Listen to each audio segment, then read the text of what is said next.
오늘은 5월 12일 화요일입니다. 이제 다 함께 사도신경으로 신앙 고백하심으로 새벽 예배를 시작하겠습니다.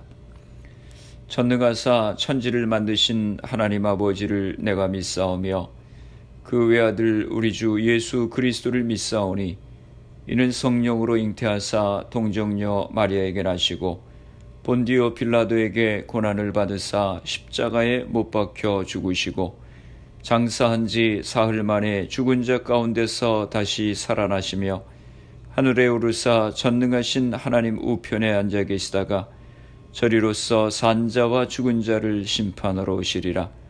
성령을 믿사오며 거룩한 공예와 성도가 서로 교통하는 것과 죄를 사하여 주시는 것과 몸이 다시 사는 것과 영원히 사는 것을 믿사옵나이다.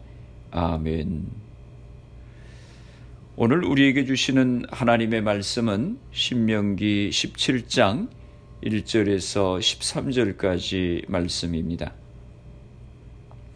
제가 봉독해 드리겠습니다.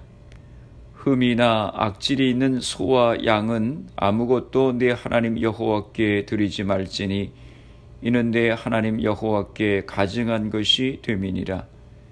네 하나님 여호와께서 내게 주시는 어느 성중에서든지 너희 가운데에 어떤 남자나 여자가 내 하나님 여호와의 목전에 악을 행하여 그 언약을 어기고 가서 다른 신들을 섬겨 그것에게 절하며 내가 명령하지 아니한 일월 성신에게 절한다 하자 그것이 내게 알려짐으로 내가 듣거든 자세히 조사해 볼지니 만일 그 일과 말이 확실하여 이스라엘 중에 이런 가증한 일을 행함이 있으면 너는 그 악을 행한 남자나 여자를 내 성문으로 끌어내고 그 남자나 여자를 돌로 쳐 죽이되 죽일 자를 2사람이나 3사람의 증언으로 죽일 것이요 한 사람의 증언으로는 죽이지 말 것이며 이런 자를 죽이기 위하여는 증인이 먼저 그에게 손을 댄 후에 뭇 백성이 손을 댈지니라.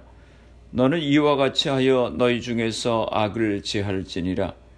내 성중에서 서로 피를 흘렸거나 다투었거나 구타하였거나 서로 간에 고소하여 내가 판결하기 어려운 일이 생기거든 너는 일어나 내 하나님 여호와께서 택하실 곳으로 올라가서 레위 사람 제사장과 당시 재판장에게 나아가서 물으라.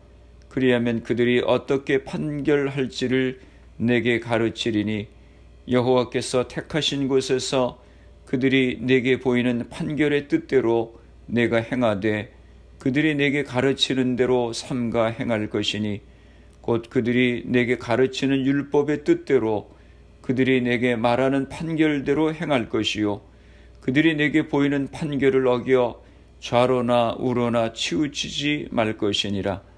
사람이 만일 무법하게 행하고 네 하나님 여호와 앞에 서서 섬기는 제사장이나 재판장에게 듣지 아니하거든 그 사람을 죽여 이스라엘 중에서 악을 제하여 버리라. 그리하면 온 백성이 듣고 두려워하여 다시는 무법하게 행하지 아니하리라. 아멘. 할렐루야. 지난밤도 평안한 밤 되셨지요? 신명기 16장 18절에서 18장 22절까지 또 새로운 단락에 들어가게 됩니다. 신명기 16장 18절에서 18장 22절까지에는 이스라엘 공동체의 지도자로 네 부류를 소개하고 있습니다. 그들은 재판장, 왕, 제사장, 예언자입니다. 16장 18절에서 오늘 본문 17장 13절까지는 재판장에 대해서 또 17장 14절에서 20절까지는 왕에 대해서 18장 1절에서 8절까지는 레위 제사장에 대해서 18장 9절에서 22절까지는 예언자에 대해서 말씀하고 있습니다. 이 네 부류의 지도자들은 가나안 정착에서 왕국 시대를 거쳐 포로기에 이르는 500년 세월 동안 이스라엘이 경험하게 될 정치, 사회, 경제, 종교 생활에 지도자들입니다. 하나님은 가나안 땅에 들어가는 이스라엘에게 이스라엘의 나라가 아니라 하나님의 나라를 건설할 것을 기대하고 있으십니다. 하나님의 나라는 어느 한 사람이 세우는 나라가 아닙니다. 하나님의 나라는 어느 한 기관이 세우는 것이 아닙니다. 하나님의 나라는 이스라엘 모두가 세워야 하는 것입니다. 이스라엘의 백성 각자가 하나님의 뜻을 실천하는 삶을 살아야 하는 것입니다. 신명기 16장 18절에서 18장 22절에서 다루는 재판장, 왕, 제사장, 예언자는 그런 삶을 이끄는 대표 주자들일 뿐입니다. 하나님의 나라라고 하는 말은 공간의 개념이 아니라 통치의 측면에서 받아들여야 합니다. 어떤 공간이 있어서 그곳에 나라를 세우는 것이 아니라 하나님의 뜻이 실현되면 그곳이 바로 하나님이 다스리시는 공간으로 변화되는 것입니다.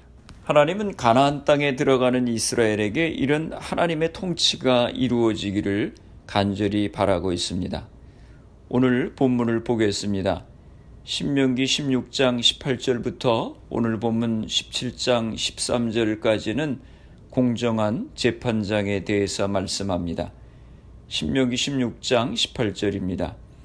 내 하나님 여호와께서 내게 주시는 각성에서 내 지파를 따라 재판장들과 지도자들을 둘 것이요 그들은 공의로 백성을 재판할 것이니라. 18절은 누가 재판하는지를 말씀합니다. 각 성읍의 재판장과 그를 돕는 관리를 둬서 백성을 재판하게 했습니다. 재판의 원칙이 무엇입니까? 18절 하반절에서 20절에 말씀합니다. 그들은 공의로 백성을 재판할 것이니라.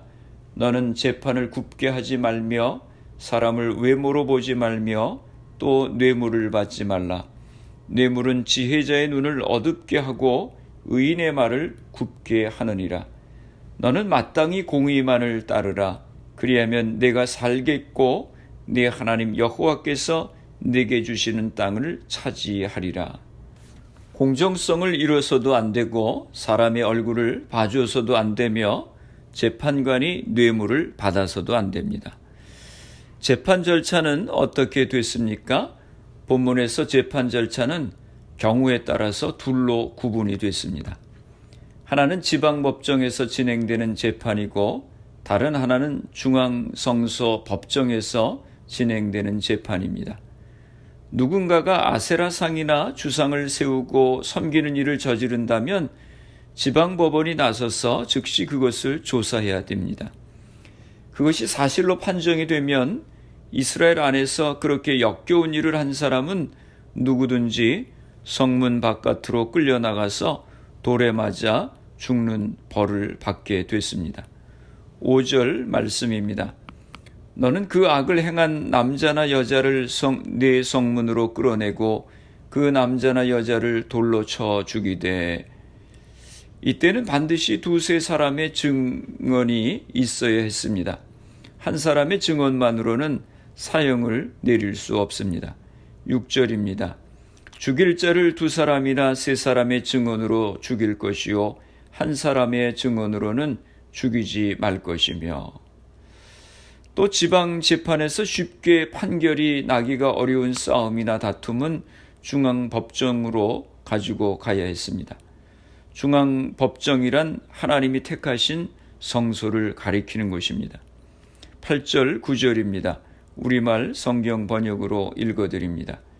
만약 너희가 판결하기 어려운 사건이 너희 법정에 올라오면 피 흘린 일이든지 소송이든지 구타한 일이든지 간에 그 사건을 너희 하나님 여호와께서 선택하신 그 장소로 가져오라.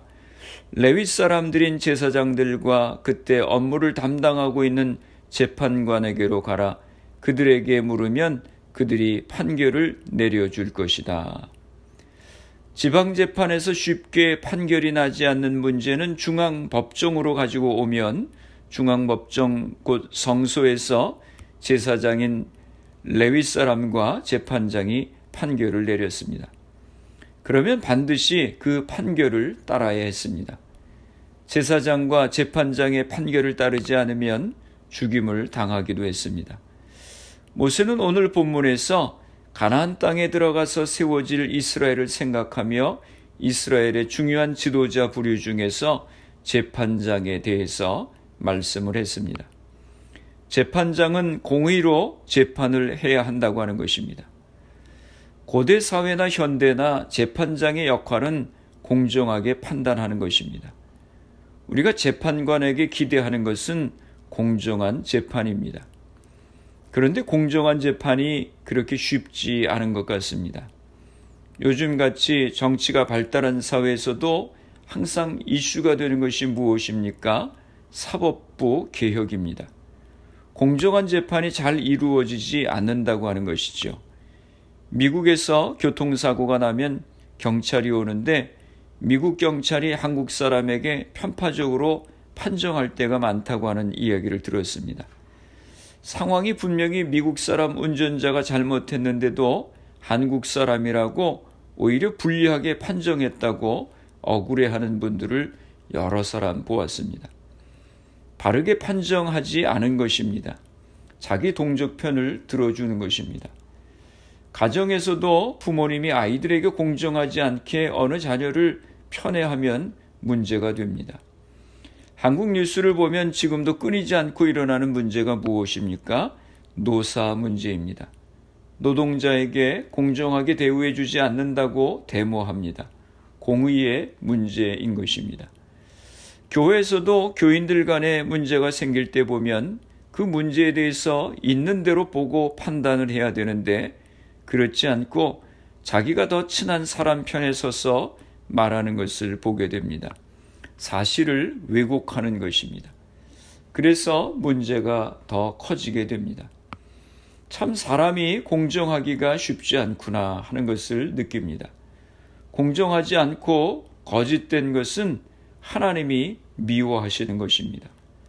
공정하게 바른 판단을 하지 않으면 가정도 회사도 교회도 사회도 문제가 생기는 것입니다.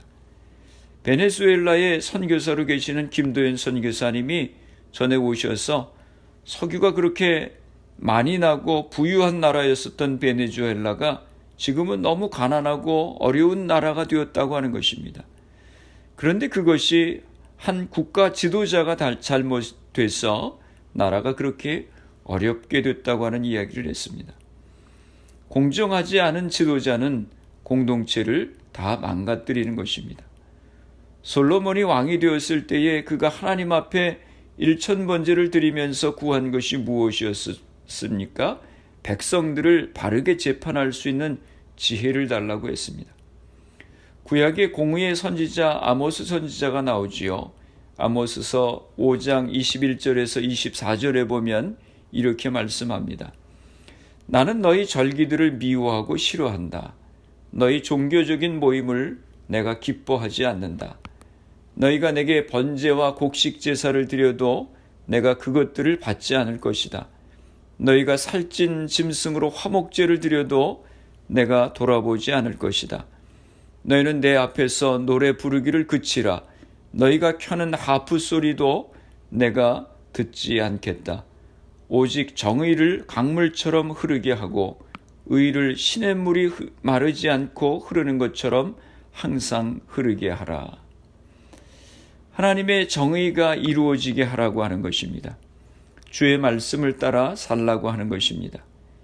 미국의 대통령이 취임식을 할 때 성경 위에 손을 얹고 선서를 합니다. 하나님의 말씀대로 나라를 바르고 정의롭게 통치하겠다고 하는 선서입니다. 무엇을 판단할 때 내 욕심에 따라 흐리게 잘못된 판단을 하는 것이 아니라 하나님의 말씀이 기준이 되어서 바르게 판단하고 하나님의 뜻을 이루어가는 성도님들이 다 되시기를 주님의 이름으로 축원합니다. 기도하시겠습니다. 살아계신 아버지 하나님, 은혜와 사랑을 감사합니다. 저희들에게 정직한 마음을 허락해 주셔서 우리의 욕심으로 인해서 진리를 굽게 하는 잘못을 범치 않게 하여 주옵소서. 하나님의 말씀이 우리의 판단의 기준이 되게 하시고 그 말씀 가운데 순종하며 살아가는 저희가 되게 하여 주시옵소서. 우리의 가정들을 축복하시고 하나님을 잘 섬기는 믿음의 가정이 되게 하여 주시옵소서. 우리의 자녀들의 앞길을 시온의 대로와 같이 열어 인도하여 주시옵소서. 우리에게 주신 사업과 직장들을 붙들어 주옵소서. 우리 교회를 축복하여 주시고 이 지역에 죽어가는 많은 영혼들을 구원하는 귀한 사명을 감당케 하여 주시옵소서. 질병으로 어려움을 당하는 이들을 회복하여 주시고 생업의 어려움 가운데 있는 이들에게 은혜를 허락하여 주시옵소서. 코로나 바이러스를 위해 수고하는 모든 의료진들, 봉사자들, 위정자들에게 지혜를 주시고 강건케 하여 주시옵소서. 하루속히 백신이 개발될 수 있도록 은혜를 허락하여 주시옵소서. 이 질병이 하나님의 은혜 가운데 속히 물러가게 하여 주시옵소서. 오늘도 주님과 동행하는 승리하는 복된 하루가 되게 하여 주시옵소서. 예수님의 이름으로 기도드리옵나이다. 아멘. 주기도문 하심으로 새벽 기도회를 마치겠습니다. 하늘에 계신 우리 아버지여, 이름이 거룩히 여김을 받으시오며 나라가 임하시오며 뜻이 하늘에서 이루어진 것 같이 땅에서도 이루어지이다. 오늘 우리에게 일용할 양식을 주시옵고 우리가 우리에게 죄 지은 자를 사하여 준 것 같이 우리 죄를 사하여 주시옵고 우리를 시험에 들게 하지 마시옵고 다만 악에서 구하시옵소서. 나라와 권세와 영광이 아버지께 영원히 있사옵나이다. 아멘. 새벽 예배를 마쳤습니다. 오늘 하루도 주님 안에서 승리하시기 바랍니다. 새벽 예배 후 개인적으로 10분 이상씩 기도하시기 바랍니다. 하나님의 말씀이 기준이 되어서 그 말씀 가운데 바르게 판단하고 또 하나님의 의를 이루어가는 우리가 될 수 있도록 위해 기도하시고, 말씀과 성령의 충만함을 위해 기도하시고, 가정과 자녀들, 교회를 위해서 기도해 주시기 바랍니다. 그리고 코로나 바이러스를 위해 애쓰는 의료진들, 봉사자들, 위정자들 위해서 기도해 주시고, 코로나 백신 개발을 위해서 기도해 주시기 바랍니다. 코로나 바이러스로 희생된 가정들, 환자들 위해서 기도해 주시기 바랍니다.